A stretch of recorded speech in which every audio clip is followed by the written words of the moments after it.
নলকূপের জন্য খোঁড়া গর্তে পড়ে মারা গেল শিশু সাজিদ, এই মৃত্যুর দায় কার উপর? আমাদের দেশে এই ধরনের মৃত্যুর দায় সাধারণত কাউকে কখনো নিতে দেখা যায় না। এর কারণ কি এবং প্রতিকার উপায় কি? তো ভাই আমার, আমরা সবাই কম বেশি জানি যে অত্যন্ত মর্মান্তিক একটি ঘটনা গতকাল ঘটেছে, যে প্রায় 32 না 33 ঘন্টা যেন বেশ গভীর একটা গর্তের মধ্যে পড়ে একটা শিশু, ছোট বাচ্চা মানুষ, সে তিলে তিলে মারা গেছে এবং দমকল বাহিনীর লোকেরা, আমাদের ফায়ার সার্ভিসের লোকেরা তাকে উদ্ধার করেছেন এবং পরে ডাক্তার তাকে মৃত ঘোষণা করেছে। এই ঘটনাগুলো বাংলাদেশে কিন্তু অহরহ ঘটে। বেশ কিছুদিন আগে একজন হিন্দু ধর্মাবলম্বী কেউ একজন, সম্ভবত তিনি যাচ্ছেন কারোর বাসার ছাদ থেকে বা উপর থেকে টপ করে তার মাথার উপরে তিনি জায়গা মারা গেছে। এই যে মৃত্যুগুলো হয়, যার যায় সে বুঝে। এই যে বাচ্চাটা গেল, তার বাবা মার কাছে কেমন লাগছে, তারা কতটা কষ্টের মধ্যে 32 ঘন্টা পার করেছেন। বাচ্চা সম্ভবত 120 ফুট বা আরো গভীর কোনো গর্ত, এই গর্তের মধ্যে পড়ে আছে এবং তিলে তিলে মারা যাচ্ছে। এই যে নির্মমতা, এটা কোনো সভ্য সমাজে গ্রহণযোগ্য হতে পারে না। ইসলাম বলে, প্রচলিত আইন বা মানুষের কমন সেন্সও বলে, মানুষের এই ধরনের মৃত্যুর দায় কাউকে না কাউকে নিতে হয়। এই গর্ত যিনি করেছেন, দায় তাকে নিতে হবে। সে কে সেটা বড় কথা না। যে গর্ত করেছেন, আপনি গর্ত করেছেন নলকূপ খনন করার জন্য, খুব ভালো কথা। এই গর্ত খনন করার পর পানি উঠে নেই, আপনি আরেক জায়গায় করেছেন, তাহলে এখানে যে এত বড় গর্ত করেছেন, এই গর্তে একটা মানুষ তো পড়তে পারে, দুর্ঘটনা হতে পারে, তাহলে গর্ত পূরণ করা তো আপনার দায়িত্ব। আপনি যে পূরণ করলেন না, তাহলে সেক্ষেত্রে এক্ষেত্রে যে দুর্ঘটনা ঘটতে পারে সেটা দায় কার? তার। গর্তটা আপনি করেছেন। এবং শরীয়তের দৃষ্টিতে কতলের কয়েকটা প্রকার আছে: কতলে আমাদ, শিবে আমাদ, কতলে খতা, ইচ্ছাকৃত হত্যা, ভুলক্রমে হত্যা, ইচ্ছাকৃত হত্যার সদৃশ হত্যা। প্রত্যেকটা বিধান ইসলামের শরীয়তে দণ্ডবিধিতে আছে পরিষ্কারভাবে। এই ধরনের হত্যা অবশ্যই হত্যার মধ্যে, এই ধরনের মৃত্যু না, এটা হত্যার মধ্যে পড়বে। যে গর্ত করেছে, এটা ইচ্ছাকৃত স্মরণের ধারালো কোনো অস্ত্র দিয়ে হত্যা করা না, কিন্তু এটাও এক প্রকারের হত্যা এবং এর জন্য তাকে রক্তমূল্য পরিশোধ করতে বাধ্য করা হবে ইসলামী শরিয়ার আলোকে, ইসলামী বিচার ব্যবস্থা থাকে। আমাদের দেশে প্রায় সময় এই জিনিসগুলো ঘটে এবং কিছুদিন আলোচনা হয়, আমরা হাউতাশ করে, এরপর শেষ হয়ে যায়। কাউকে দায় নিতে বাধ্য করা হয় না। যিনি গর্ত করেছেন, তিনি যদি গর্ত পূরণ করে থাকেন, তাহলে যথাযথ পূরণ করেন নাই, এর দায়টা। আর দেশে আইন শৃঙ্খলা, নিয়ম নীতি এগুলো ডেভেলপ না হওয়ার কারণে আজকে দুর্নীতি বা অনিয়ম, এটা এক প্রকারের অনিয়ম।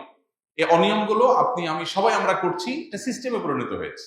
একটা মানুষ নলকূপ করবে, তার জন্য একটা সিস্টেম থাকবে। এখন মুশকিল হলো, অনুমতি সিস্টেম রাখলে সেখানে ঘুষের সিস্টেম আবার চলে আসে। কবে যে আমাদের দেশে এগুলো দূর হবে, একমাত্র আল্লাহ তাআলা ভালো জানেন। অতএব শরিয়ার বিচার ব্যবস্থা বলেন আর মানুষের কমন সেন্স বলেন বা প্রচলিত আইন বলেন, সব ক্ষেত্রেই কিন্তু এই ধরনের মৃত্যুর জন্য কাউকে না কাউকে অবশ্যই দায় নিতে হবে, দায় নিতে বাধ্য করা হবে। পৃথিবীর কোন সভ্য সমাজে এরকম একটা মানুষ মরে যাবে আর কেউ দায় নিবেন, এটা হতে পারে। অনেক সময় দেখা যায় আমাদের বিভিন্ন সরকারি বেসরকারি বিভিন্ন প্রতিষ্ঠান গর্ত করে রেখে দেয়। আপনি গর্ত করেছেন, গর্তের মুখে কিছু দেন, বেড়া দেন, সাইনবোর্ড লেখেন, সাইন দেন, সিগন্যাল দেন, আপনি কোনো কিছু করছেন না, তাহলে এখানে যেই বিপদ হবে সেই বিপদের দায় আপনাকে নিতে হবে। এবং এই দায় নিতে বাধ্য করার কালচার প্রতিষ্ঠিত না হলে এগুলো থামবে না। আজকে বাচ্চা মারা হয়েছে, কালকে আপনারটা মারা যাবে, পরশু হয়তো আপনি এটা মুখোমুখি হবেন। আমরা দোয়া করি এই বাচ্চার শোক সন্তপ্ত পরিবারকে, তার বাবা মাকে আল্লাহ তাআলা সান্ত্বনা নসিব করুন। তারা যে সন্তান হারিয়েছেন, তার চাইতে ভালো উত্তম বিকল্প দিয়ে আল্লাহ তাআলা তাদের অন্তরটাকে অন্তত সান্ত্বনা এবং অন্তরটাকে জোড়াবার তৌফিক দান করুন। এবং সেই সাথে আমাদের দেশে যে অনাচার, এই যে সিস্টেমহীনতা, 50টি বছর পার হয়ে যাওয়ার পর একটা দেশে এই মিনিমাম সিস্টেমটা যারা ডেভেলপ করতে পারে নাই, তাদের লজ্জা হওয়া উচিত। তাদের লজ্জা হওয়া উচিত। টাকা নাই, পয়সা নাই, অন্যান্য দেশের মতো স্বর্ণের খনি নাই, তেলের খনি নাই, বুঝলাম, কিন্তু সিস্টেমটা ডেভেলপ করার জন্য তো স্বর্ণের খনির প্রয়োজন হয় না। এতটুকু প্রয়োজন পর্যন্ত আমাদের দেশে পূরণ হয় নাই।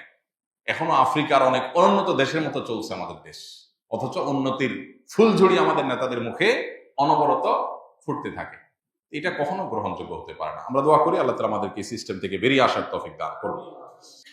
আমি ফজর ও মাগরিবের সালাতের পর 3 বার সূরা ইখলাস, 3 বার সূরা ফালাক, 3 বার সূরা নাস পড়ি, অর্থাৎ 3 গুণ 3 সমান 9 বার। আমার কন্যাকে ফু দেই এবং স্ত্রীকে ফু দেই, তারপর আমার হাতে ফু দিয়ে শরীর মোছন করি। মহোদয়ের নিকট আমার প্রশ্ন হলো, এটা কি হবে 3 জনের জন্য 9 বার নাকি 27 বার করতে হবে? খুব দরকারি প্রশ্ন ভাই। অনেকে এই শর্টকাট পদ্ধতিটা করেন। রাতে শোয়ার আগে 3 কুল পড়ে শরীর দম করে ফু দিয়ে শোয়া সুন্নাত। আমাদের আধ্যাত্মিক এবং স্পিরিচুয়ালি নিরাপত্তার জন্য এটা খুব জরুরি। মানুষ যখন ঘুমায় শয়তানের প্রভাব মানুষের মধ্যে পড়ে এবং অনেক সেহের মানুষের ভেতরে প্রবেশ করে শয়তানের মাধ্যমে ঘুমের, এবং ঘুমের স্বপ্নে অনেক কিছু মানুষ খায় যার মাধ্যমে সেহের মানুষকে করানো হয়। এরকম আরো অনেক ধরনের অনাচার এই সমস্ত ক্ষেত্রে হতে পারে। এছাড়াও আরো বিভিন্ন ধরনের ক্ষতি থেকে বাঁচার জন্য নবী সাল্লাল্লাহু আলাইহি ওয়াসাল্লামের যে আমলগুলো আছে এর ভিতরে একটা হলো শোয়ার আগে বিছানা গেছেন 3 বার সূরা ইখলাস পড়েন, 3 বার সূরা ফালাক পড়েন, 3 বার সূরা নাস পড়েন, পড়ে হাতে ফু দিয়ে পুরো শরীরে সেটা মোছেন যেখানে যেখানে সম্ভব মোছেন। এটা হলো সুন্নাত। এটা নিজের নিরাপত্তার জন্য এবং মাস্তুন আমল। এখন তো শুতে গেলে মোবাইল টিপতে টিপতে ঘুমাই আমরা, এগুলো টাইম নেই। এখন যিনি প্রশ্ন করেছেন তার প্রশ্ন হলো যে তিনি 3 কুল পড়ে ফু দিছেন, 3 কুলেই 3 কুল 3 সূরা 3 বার 3 বার মোট 9 বার এই এক পড়া দিয়ে নিজেও মুছলেন, বাচ্চারে ভোরে সবাইরে মুছলেন। এই শর্টকাট পদ্ধতি করা যাবে কিনা? উত্তর হলো না, এটা করা যাবে। এটা ওয়ান টাইম, প্রত্যেকে যার জন্য সে করবে। আপনার স্ত্রীটা আপনি করবে, স্ত্রীটা আপনি কেন করবেন? তারটা সে করবে। বাচ্চাটা বাচ্চাকে শিখাবেন। বাচ্চা যদি ছোট হয় তাহলে আপনার জন্য একবার পড়ে ফু দিবেন, তার জন্য আবার পড়ে ফু দিবেন। এভাবে যদি একবার পড়ে ফু দিলে সবাইটা হয়ে যায় তাহলে তো একবার পড়ে পুরো বাসা পুরো মহল্লা মসজিদে সবাই মুছতে মুছতে গেলেই তো হয়ে যায়। শর্টকাট করা যাবে না, আর পড়লে তো সব হবে, সমস্যা কি?